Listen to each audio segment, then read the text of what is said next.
자, 21세기의 향방을 결정할 두 강대국, 바로 미국과 중국이죠.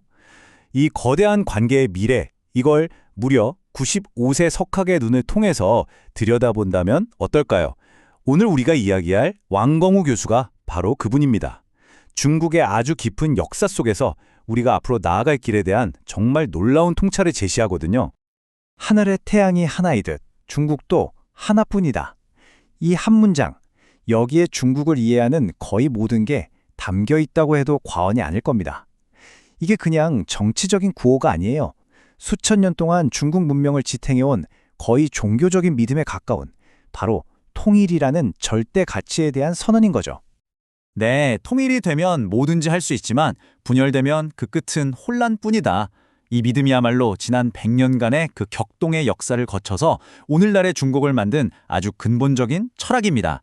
그럼 그 시작점부터 한번 같이 살펴보시죠. 첫 번째 핵심입니다. 하나의 태양, 하나의 중국. 이 강력한 통일 사상이 대체 어떻게 중국인들의 정신 깊숙한 곳에 뿌리내리게 됐는지 그 역사적인 배경부터 한번 파헤쳐 보겠습니다. 고대 중국에는 천명, 그러니까 하늘의 뜻이라는 개념이 있었어요. 이게 뭐냐면 통치자가 백성을 잘 돌보고 안정을 가져다 주면 하늘이 그를 지지하지만 만약에 실패하면 백성이 그를 끌어내릴 권리가 있다는 뜻이죠. 이 사상이 바로 오늘날 중국 공산당이 내세우는 인민을 위한 정부라는 그 정당성의 뿌리가 되는 겁니다. 자, 왕조가 무너지고 군벌들이 막 날뛰고 정말 잔혹한 내전이 계속 이어집니다. 이 시기를 바로 혼돈의 세기라고 부르는데요. 이게 중국인들한테는 분열에 대한 공포, 그리고 안정에 대한 갈망을 그야말로 뼛속 깊이 각인시킨 겁니다. 한번 생각해 보세요. 이런 끔찍한 혼란을 겪은 사람들한테 통일이라는 건 그냥 정치 구호가 아니었겠죠? 그건 바로 생존 그 자체였던 겁니다. 그리고 마침내 이 혼돈을 끝내고 나라를 통일한 공산당은 많은 중국인들에게 마치 구원자처럼 비춰졌습니다. 현대판 천명을 얻었다고 볼 수 있는 거죠. 하지만 통일을 이룬 후에 그들은 아주 중대한 선택의 기로에 서게 됩니다. 대체 어떤 미래를 만들어 갈 것인가? 그 답을 찾기 위해 그들은 서양으로 눈을 돌렸습니다. 붕괴 직전의 나라를 구하기 위해서 당시 중국의 지도자들은 서양의 힘을 빌려야 한다는 걸 깨달았어요. 그런데 그들 앞에는 너무나도 다른 두 개의 서양이 있었던 겁니다. 하나는 자본주의의 미국, 그리고 다른 하나는 사회주의의 소련이었죠. 어떤 길을 선택하느냐에 말 그대로 국가의 명운이 걸려 있었습니다. 여러분이 만약 수천 년 문명이 통째로 무너져 내리는 상황에 처했다면 어떤 선택을 하시겠어요? 이게 바로 20세기 초 중국 엘리트들이 마주했던 실존적인 질문이었고 바로 그들의 선택이 오늘날 중국의 모습을 결정하게 된 겁니다. 한쪽은 개인의 자유와 자본주의를 앞세운 영미식 모델이었고 다른 한쪽은 계급투쟁과 사회주의를 내세운 소비에트 모델이었어요. 국민당은 전자를 택했고 공산당은 후자를 선택했습니다. 이 두 개의 다른 서양 이데올로기의 충돌, 이게 바로 중국의 운명을 건 내전의 진짜 본질이었던 거죠. 여기서 정말 흥미로운 점은요.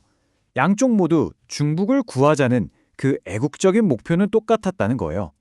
하지만 그 방법론의 차이가 너무나도 컸기 때문에 결국 형제끼리 서로에게 총부리를 겨누는 그런 비극적인 내전으로 이어지고 만 겁니다. 공산당의 승리는 결국 개인의 자유보다는 국가의 안정과 집단의 발전을 우선시하는 길을 선택했다는 걸 의미합니다. 그리고 이 선택은 오늘날까지도 우리에게 아주 근본적인 질문을 던지고 있죠. 과연 자유보다 안정이 더 중요한 가치일까요? 왕 교수의 통찰에 따르면 이 질문에 대한 중국인들의 대답은 바로 그들의 아픈 역사 속에 숨어 있습니다. 모든 게 파괴되는 그런 끔찍한 혼란을 직접 겪은 사람에게 표현의 자유와 국가의 안정, 둘 중 하나를 고르라고 한다면 글쎄요, 그 선택은 우리와는 다를 수밖에 없지 않을까요?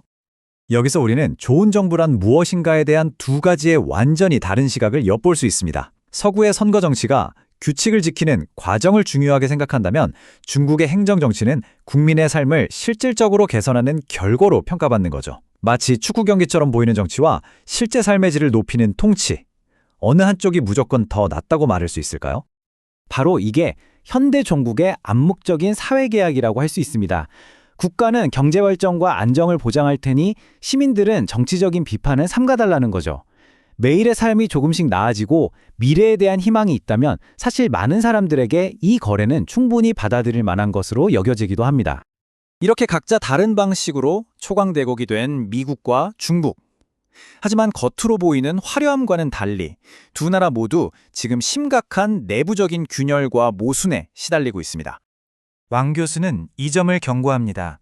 세계의 리더였던 미국이 스스로에 대한 자신감을 잃고 내부 분열에 휩싸이게 되면 그 불안정성은 전 세계를 위험에 빠뜨릴 수 있다는 거죠. 한편 중국은 정말 거대한 역설의 직면에 있습니다. 매년 1,000만 명이 넘는 대졸자를 위한 일자리를 만들어야 하고 과잉 생산된 상품들을 팔아야 하는데요. 문제는 그 상품을 사줄 가장 큰 소비자가 바로 자신들이 경쟁하는 서구는 점입니다. 그러니까 성공 자체가 경쟁자에게 의존하고 있는 셈이죠. 자, 그렇다면 이렇게 각자의 약점을 가진 두 거인이 서로 맞부딪히는 이 시대에 우리는 과연 파국을 피할 수 있을까요? 상황이 좀 절망적으로 보일 수도 있지만 왕 교수는 바로 여기서 새로운 가능성, 즉 충돌 없는 경쟁이라는 길을 제시합니다. 모든 평화는 어쩌면 이 하나의 단순한 전제에서 시작될지도 모릅니다. 바로 미국과 중국 양쪽 모두 전쟁만은 피하고 싶어 한다는 믿음이죠. 만약 이 가정이 사실이라면 우리는 모든 것을 파괴하는 대신 모든 것을 건설하는 새로운 경쟁의 규칙을 만들 수 있습니다. 이 새로운 길이란 건 경쟁의 무대를 전장에서 경제와 기술 분야로 옮기는 겁니다. 누가 더 강력한 무기를 만드느냐가 아니라 누가 자국민을 더 행복하게 만드느냐로 승부를 보는 거죠.